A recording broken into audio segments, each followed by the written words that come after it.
So বন্ধুরা, নিয়ে আসলাম আজকে টেলিগ্রাম কিভাবে আপনারা ওপেন করবেন বা কিভাবে খুলবেন। ঠিক আছে, তো সম্পূর্ণ ভিডিও দেখার অনুরোধ রইল। তো প্রথমে চলে আসবেন আমরা প্লে স্টোরে গিয়ে চার্জ অপশনে ক্লিক করব টেলিগ্রাম।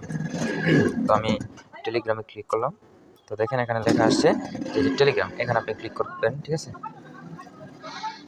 তো আমি টেলিগ্রামে ক্লিক করলাম। টেলিগ্রামে ক্লিক করার পর আপনারা এখানে দেখবেন যে ইনস্টল লেখা থাকবে। ঠিক আছে, তো আপনারা দেখে নেবেন যে টেলিগ্রাম কিন্তু এটাই। ঠিক আছে, তো টেলিগ্রামে আমরা ক্লিক করলাম। টেলিগ্রামে ইনস্টল করার পর তারপর ওপেন লেখা আসবে, ওপেনে আমি ক্লিক করলাম। ওপেনে ক্লিক করার পর সেম এরকম একটা ইন্টারফেস চলে আসবে। ইন্টারফেসে আসার পর আপনারা এখানে ক্লিক করবেন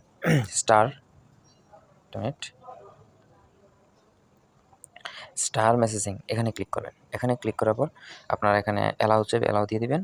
আর যে কোনো আপনি কোন দেশে থেকে টেলিগ্রামটা আপনি খুলতে চান, আপনি যে কোন দেশে থেকে টেলিগ্রামটা খুলতে চান সেখানে আপনি এখানে সিলেক্ট করবেন কান্ট্রি। হ্যাঁ, আর হচ্ছে এখানে লিখবেন আপনার নাম্বার। তো আমি নাম্বার দেওয়া হয়েছে, আমি যেহেতু বাংলাদেশে থাকি তো বাংলাদেশ নাম্বার সিলেক্ট করলাম আর নাম্বারটা দিলাম। তারপর আপনার এখানে ওকেতে ক্লিক করবেন। এই যে তীর অপশনে ক্লিক করবেন। তীর অপশনে ক্লিক করার পর আমাদের এরকম ইন্টারফেস চলে আসে যে কন্টিনিউ বাটন আসছে, কন্টিনিউতে ক্লিক করবেন। কন্টিনিউতে ক্লিক করার পর এখানে অ্যালাউ দিয়ে দিবেন। অ্যালাউ হিসেবে একটু ওয়েট করবেন। ওয়েট করার পর আমরা যেখানে কোড যাবে। ঠিক আছে, তো আপনার একটা জিমেলে আপনার কোড যাবে। যে জিমেলটা দিবেন বা নাম্বারটা দিবেন, আপনার এই জিমেলে একটা কোড যাবে। 6 সংখ্যার একটা 5 সংখ্যার একটা কোড যাবে। তো আমি একটু চেক করে নিই। তো আমার কোড আসছে।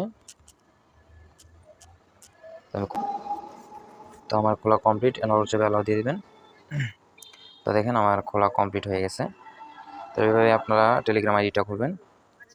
পরবর্তী ভিডিও কি নিয়ে, কি টপিক নিয়ে ভিডিওটি বানাবো, সাবস্ক্রাইব করবেন। ধন্যবাদ সবাইকে।